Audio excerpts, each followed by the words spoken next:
Alô pessoal, caros vestibulandos, estamos aqui com mais um Geografia para Cair Cabelo com o professor Wagner Rocha.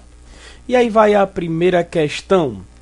Os solos do semiárido nordestino são em geral mais rasos que os solos do sul e sudeste do Brasil, em virtude, então letra A, da intensa lixiviação na região, que provoca constante dissolução e transporte dos elementos mais solúveis contidos no solo? Não é devido à grande lixiviação, até porque na zona semiárida chove pouca. Então a lixiviação é baixa, não tem uma grande lavagem dos minerais do solo. B, da formação das lateritas ocasionada pelos baixos índices pluviométricos da região, também se encontra falso, porque as lateritas são formadas pela laterização, que é o ferrugem do solo, devido à grande quantidade de precipitação e encharcamento no solo.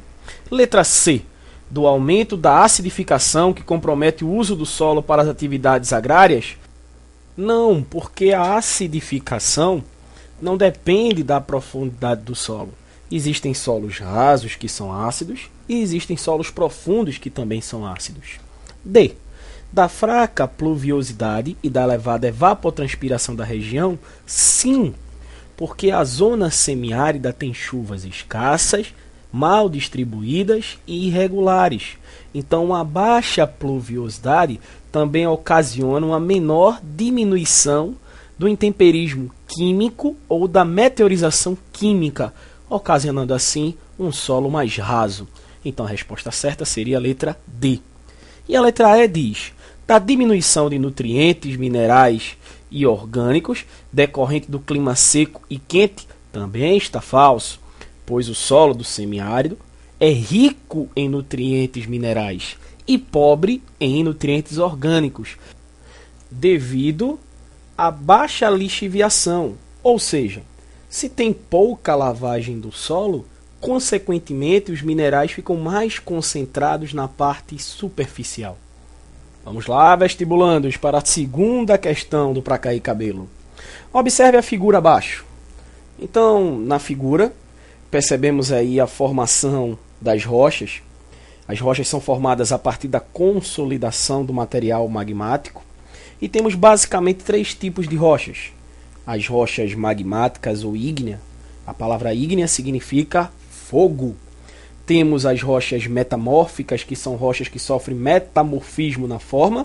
E temos as rochas sedimentares, que são restos de rochas, como por exemplo o resto das magmáticas e também das metamórficas. Então vamos lá para a questão. No decorrer do tempo geológico, as rochas sofrem diversas modificações e se transformam. Com base na figura acima e nos conhecimentos sobre dinâmica da crosta terrestre, assinale a afirmativa incorreta. A. Rochas ígneas são formadas a partir do resfriamento do magma, levando à formação de rochas como o granito? Verdadeiro. O granito é uma rocha magmática intrusiva ou plutônica, que teve o resfriamento do magma no interior da crosta terrestre. Lembrando que ele quer a afirmativa incorreta. B. O intemperismo transforma as rochas ígneas em metamórficas. Falso. Peraí. Intemperismo é o desgaste da rocha que vai dar origem à formação do solo. A transformação das rochas ígneas em metamórficas é chamado de metamorfismo e não de intemperismo. Logo, a resposta seria a letra B. C. As rochas metamórficas são mais resistentes ao intemperismo do que as rochas sedimentares, permitindo o uso dessas na construção civil? Verdadeiro. Rochas metamórficas têm uma estrutura mais rígida do que as rochas sedimentares. D. As rochas sedimentares são formadas pelo processo de compactação do material oriundo do intemperismo e do transporte das rochas ígneas ou metamórficas. Verdadeiro. Rochas sedimentares, já estão dizendo, são restos, são sedimentos de rochas magmáticas e metamórficas. Letra E. As rochas metamórficas resultam da transformação de rochas antigas que sofreram pressão ou elevação de temperatura, como é o caso do gneiss. Verdadeiro. O gneiss é uma rocha metamórfica que antes de ser metamórfica era uma rocha magmática intrusiva, como o granito. Então, o granito submetido a alta pressão e alta temperatura deu origem ao gneiss, que é uma rocha metamórfica. Alô, vamos agora para a última questão de número 3. Espaço agrícola dos Estados Unidos.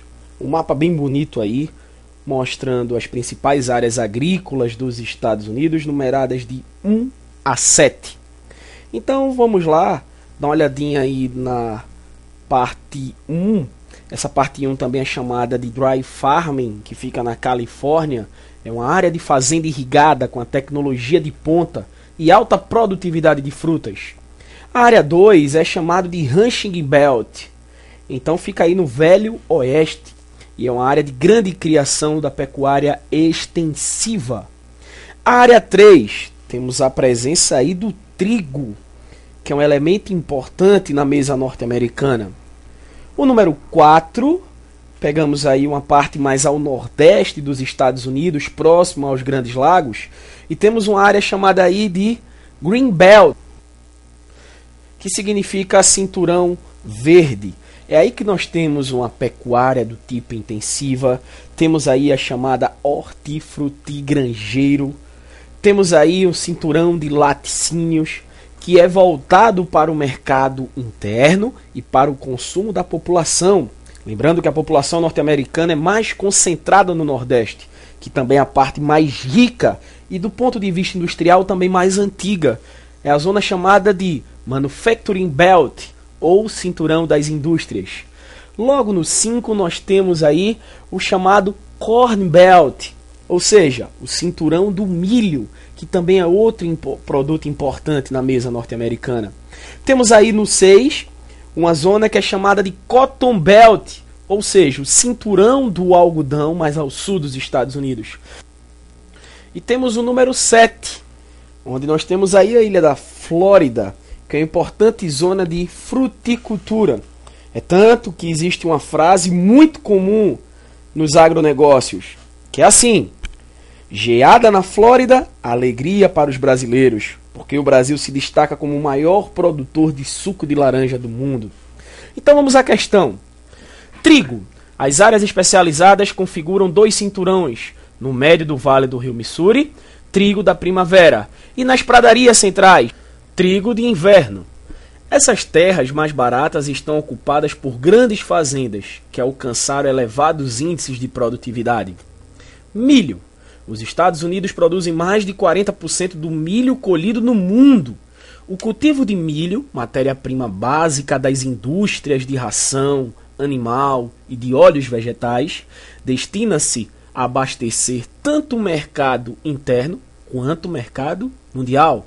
A localização do cinturão especializado no alto e médio vale do rio Mississippi facilita o abastecimento das áreas de pecuária leiteira intensiva dos Grandes Lagos. Os produtos agrícolas trigo e milho estão representados no mapa, respectivamente pelos números 3, o trigo, e 5. Essa seria a resposta. O 3, o chamado Wheat Belt, e o 5, o chamado de Corn Belt, os importantes cinturões dos Estados Unidos da América. Até mais, pessoal, e não perca a próxima aula para cair o cabelo.